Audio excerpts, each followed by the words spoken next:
Assalamualaikum warahmatullahi wabarakatuh. Saya Damelia Saputri dari Prodi Psikologi Fakultas Kedokteran Universitas Batam dengan NPM 102221002. Di sini saya akan mempresentasikan tentang kesehatan mental. Tujuan pembuatan presentasi ini yang pertama adalah supaya mahasiswa mengetahui tentang apakah pengertian dari kesehatan mental. Yang kedua, supaya mahasiswa memahami tentang apa saja ciri-ciri kesehatan mental. Yang ketiga, supaya mahasiswa memahami tentang apa saja faktor-faktor yang mempengaruhi kesehatan mental. Yang keempat, supaya mahasiswa memahami tentang apa saja penyakit mental yang perlu diwaspadai. Dan yang terakhir, supaya mahasiswa memahami tentang bagaimana cara menjaga kesehatan mental. Yang pertama, masuk ke pengertian kesehatan mental. Istilah kesehatan mental diambil dari konsep mental hygiene. Kata mental diambil dari bahasa Yunani. Pengertiannya sama dengan fisik dalam bahasa Latin yang artinya psikis, jiwa, atau kejiwaan. Jadi, kesehatan mental adalah keserasian atau kesesuaian antara seluruh aspek psikologis yang dimiliki oleh seseorang untuk dikembangkan secara optimal agar individu mampu melakukan kehidupan sesuai dengan tuntutan-tuntutan atau nilai yang berlaku secara individual, kelompok, umum, maupun masyarakat luas sehingga yang sehat baik secara mental maupun secara sosial. Kesehatan mental yang baik adalah kondisi ketika batin kita berada dalam keadaan tentram dan tenang, sehingga memungkinkan kita untuk menikmati kehidupan sehari-hari dan menghargai orang yang ada di sekitar. Seseorang yang bermental sehat dapat menggunakan kemampuan dan potensi dirinya secara maksimal dalam menghadapi tantangan hidup serta menjalin hubungan baik dengan orang lain. Sebaliknya, orang yang kesehatan mentalnya terganggu akan mengalami gangguan suasana hati, kemampuan berpikir, serta kendali emosi yang pada akhirnya bisa mengaruh pada perilaku buruk. Noto Sudirjo menyatakan bahwa ciri-ciri orang yang memiliki kesehatan mental memiliki kemampuan diri untuk bertahan dari tekanan-tekanan yang datang dari lingkungan. Sedangkan menurut Lawson Karentanan, keberadaan seseorang terhadap stresor atau hal yang membuat dirinya stres berbeda-beda karena faktor genetik, proses belajar, dan proses budaya yang ada di lingkungannya. Juga intensitas stresor yang diterima oleh seseorang dengan orang lain berbeda. Masuk ke ciri-ciri kesehatan mental. Kesehatan mental yaitu perasaan Anda tentang diri sendiri dan bagaimana Anda menyesuaikan diri dengan peristiwa kehidupan. National Mental Health Association menyatakan 10 ciri-ciri kesehatan mental. Ciri-cirinya itu yang pertama ada merasa baik tentang diri sendiri. Maksudnya itu seseorang yang memiliki mental sehat, ia akan merasa dirinya baik secara fisik maupun psikis. Yang kedua, mampu menerima kekecewaan hidup. Seperti ia sudah dapat menerima cobaan yang ada di dalam kehidupannya dengan ikhlas dan sabar. Yang ketiga, tidak diliputi emosi seperti ketakutan, kemarahan, kecemburuan, rasa bersalah, dan kecemasan. Yang keempat, dapat memenuhi ketuntutan hidup dan menangani masalah ketika muncul. Ia dapat memikirkan bagaimana jalan keluar yang akan dicapai tentang masalahnya, baik masalah hidup, masalah percintaan, maupun masalah lainnya. Yang kelima adalah membentuk lingkungan sendiri bila memungkinkan atau menyesuaikan bila perlu.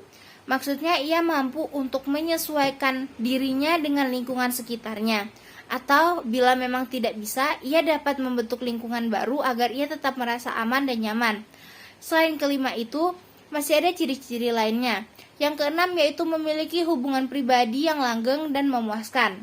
Di sini, hubungan yang dimaksud adalah hubungan ia dengan pasangannya. Dengan pasangan, ia selalu merasakan bahagia dan umumnya akan langgeng. Yang ketujuh, merasa nyaman dengan orang lain. Ia tidak akan mengalami ketakutan, kecemasan dengan orang yang ada di sekitarnya, baik itu orang asing sekalipun. Yang kedelapan, bisa menertawakan dirinya sendiri. Maksudnya ia mampu menerima kehidupan dan pribadinya. Ia juga bisa menerima keburukan dan masalah yang menghinggapi dirinya. Yang kesembilan, menghormati diri sendiri. dan memiliki rasa hormat kepada orang lain meskipun ia memiliki perbedaan. Memiliki rasa hormat kepada orang lain itu merupakan salah satu demokrasi yang dijalankan. Yang terakhir adalah mampu membuat keputusan sendiri. Maksudnya itu ia bisa membuat keputusan sendiri walaupun dengan waktu yang lama. Keputusan itu tuh yang pasti dibuat oleh dirinya sendiri. Masuk ke faktor-faktor yang mempengaruhi kesehatan mental. Ciri orang yang memiliki mental sehat dipengaruhi oleh beberapa faktor. Faktor pertama itu faktor fisik. Faktor fisik sangat mempengaruhi kesehatan jiwa seseorang. Misalnya orang yang mengalami atau orang yang tubuhnya digerogoti oleh kanker. Pada saat itu juga ia akan kehilangan sebagian dari kehidupannya. Secara pemikiran ia sadar, tetapi mental dan emosionalnya telah terganggu, di mana hal tersebut dapat mempercepat penurunan sistem kekebalan tubuh. Yang kedua ada faktor mental. Kekuatan pada mental dan emosional yang mendukung dan saran positif dari orang di sekitarnya untuk membangun semangat hidup dapat mengembalikan kesehatan secara jasmani maupun rohani. Yang ketiga ada faktor sosial, budaya, dan keluarga. Lingkungan keluarga dan lingkungan satu darah sangat berpengaruh untuk menyempurnakan konsep kesehatan mental dan emosional seseorang, di mana komunikasi dalam keluarga sangat dibutuhkan untuk menangani setiap permasalahan yang datang dalam hidup. Dalam keluarga, lingkungan, budaya sangat menentukan kesehatan mental dan emosional seseorang dalam menghadapi setiap permasalahan yang ada. Kita masuk ke penyakit mental yang perlu diwaspadai. Ada banyak faktor yang dapat mempengaruhi kondisi mental seseorang, mulai dari faktor keturunan, faktor masa lalu, pelecehan seksual, pelecehan fisik, gaya hidup yang tidak sehat, maupun cedera pada otak.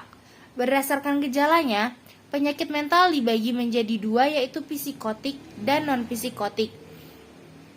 Yang pertama ada penyakit mental psikotik. Penyakit mental psikotik atau biasa disebut psikosis adalah suatu kondisi mental yang membuat penderitanya sulit membedakan realita. Penderitanya akan mengalami halusinasi atau melihat dan mendengar sesuatu yang sebenarnya tidak ada. Selain itu, penderita juga kerap meyakini sesuatu hal yang sebenarnya tidak benar atau delusi. Beberapa penyakit mental yang termasuk psikotik itu yang pertama ada gangguan bipolar. Gangguan bipolar adalah suatu gangguan yang berhubungan dengan perubahan suasana hati, mulai dari posisi terendah atau depresif hingga ke posisi tertekan atau yang tertinggi yang disebut manik. Penyebab pasti gangguan bipolar tidak diketahui, tetapi kombinasi genetika, lingkungan, serta struktur dan senyawa kimia yang ada pada otak yang berubah mungkin berperan dalam terjadinya gangguan bipolar. Yang kedua ada depresi berat dengan gejala psikotik. Penderita depresi jenis ini akan mengalami gejala depresi dan halusinasi, yaitu melihat atau mendengar sesuatu yang sebenarnya tidak ada. Tipe ini lebih banyak terjadi pada orang yang sudah tua. Yang ketiga ada gangguan waham. Waham dalam ilmu kejiwaan sering dijumpai pada penderita gangguan mental yang merupakan salah satu dari gangguan gejala isi pikir. Waham merupakan keyakinan palsu yang timbul tanpa stimulus luar yang cukup dan mempunyai ciri-ciri tidak realistis dan tidak logis. Selanjutnya ada skizofrenia. Skizofrenia ditandai dengan pemikiran atau pengalaman yang nampak tidak berhubungan dengan kenyataan, ucapan dan perilaku yang tidak teratur, dan penurunan partisipasi dalam aktivitas sehari-hari. Kesulitan dalam berkonsentrasi dan mengingat juga merupakan salah satu ciri-ciri skizofrenia. Masuk ke penyakit mental non-psikotik. Penyakit mental non-psikotik tidak membuat penderitanya mengalami gangguan realita. Namun, penderita ini mengalami gangguan perasaan dan memiliki pola pikir yang tidak sesuai dengan norma-norma dan hukum yang berlaku. Penyakit ini biasanya berhubungan erat dengan stres dan trauma. Contoh penyakitnya, yang pertama ada depresi. Depresi adalah gangguan suasana hati atau mood yang ditandai dengan perasaan sedih yang mendalam dan rasa tidak peduli. Semua orang pasti pernah merasa sedih ataupun murung, tapi seseorang dinyatakan mengalami depresi jika sudah 2 minggu lebih merasakan sedih, putus harapan, atau tidak berharga. Depresi yang dibiarkan berlanjut dan tidak mendapatkan penanganan bisa menyebabkan terjadinya penurunan produktivitas kerja, gangguan hubungan sosial, hingga munculnya keinginan untuk bunuh diri. Yang kedua, ada gangguan kepribadian seperti kepribadian antisosial. Kepribadian antisosial yaitu suatu gangguan kesehatan mental yang ditandai dengan pengabaian terhadap orang lain. Penderita gangguan ini mungkin mulai menunjukkan gejalanya di masa kecil. Namun, kondisi ini tidak dapat diprediksi sampai masa remaja atau dewasa akan berlanjut. Yang ketiga, ada gangguan kecemasan umum. Gangguan kecemasan umum adalah munculnya rasa cemas atau khawatir yang berlebihan atau tidak terkendali terhadap berbagai hal dan kondisi. Kondisi ini akan mengganggu aktivitas sehari-hari penderitanya. Gangguan kecemasan ini dapat terjadi pada siapa saja, namun paling sering terjadi pada manusia yang berumur 30-an. Yang keempat, ada fobia. Fobia adalah rasa takut yang berlebihan terhadap sesuatu yang biasanya tidak membahayakan. Ketakutan tersebut timbul saat menghadapi situasi tertentu, berada dalam tempat tertentu, atau saat melihat hewan dan benda tertentu. Fobia termasuk ke dalam penyakit gangguan kecemasan. Penderita fobia biasanya akan berusaha untuk menghindari situasi dan objek yang dapat membuat ketakutannya, atau berusaha menghadapinya sambil menahan rasa takut dan cemas yang berlebih. Selanjutnya ada serangan panik atau panic attack. Panic attack adalah munculnya rasa takut atau gelisah yang berlebihan secara tiba-tiba. Kondisi ini juga disebut dengan serangan kegelisahan. Ditandai dengan detak jantung yang bertambah cepat, napas menjadi pendek, keluarnya keringat dingin, pusing, otot-otot yang menjadi tegang atau gemetaran. Serangan panik dapat berlangsung selama beberapa menit hingga setengah jam. Yang terakhir ada Obsessive Compulsive Disorder atau OCD. Gangguan obsesif kompulsif menyebabkan perilaku repetitif atau kompulsi. Gangguan ini ditandai dengan pemikiran tak masuk akal dan ketakutan yang menyebabkan perilakunya kompulsif.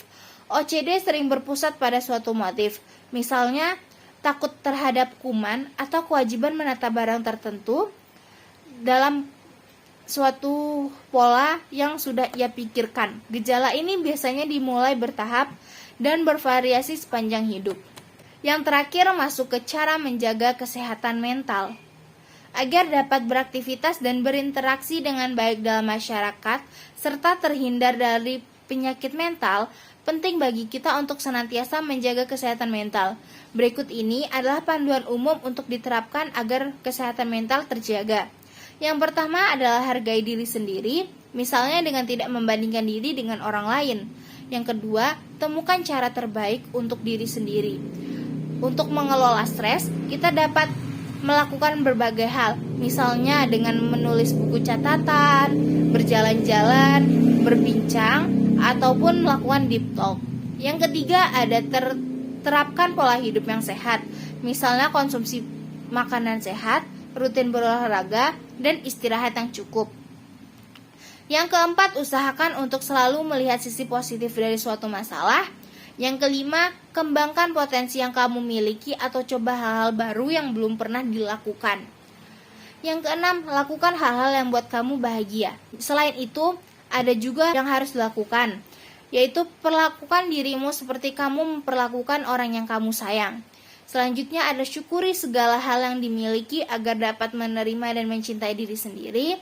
Pelihara hubungan yang baik dengan orang lain. Berhenti bersikap perfeksionis. Jadi, kesimpulan yang dapat kita ambil dari presentasi ini adalah kesehatan mental merupakan hal yang tidak dapat diabaikan dan harus dipelihara sebaik mungkin. Lakukan cara menjaga kesehatan mental yang telah dipaparkan di atas agar fisik, mental, emosional, dan kehidupan sosial kamu senantiasa dalam kondisi yang baik. Jika kamu merasa mengalami tanda gangguan mental, atau saudara atau kerabat yang memiliki masalah ini, jangan ragu untuk datang ke psikolog atau psikiater. Dengan penanganan yang tepat, gangguan mental akan dapat dikendalikan dan kamu bisa menjalani kehidupan yang lebih berkualitas dan berharga. Sekian presentasi dari saya. Apabila ada kesalahan, saya mohon maaf. Wassalamualaikum warahmatullahi wabarakatuh.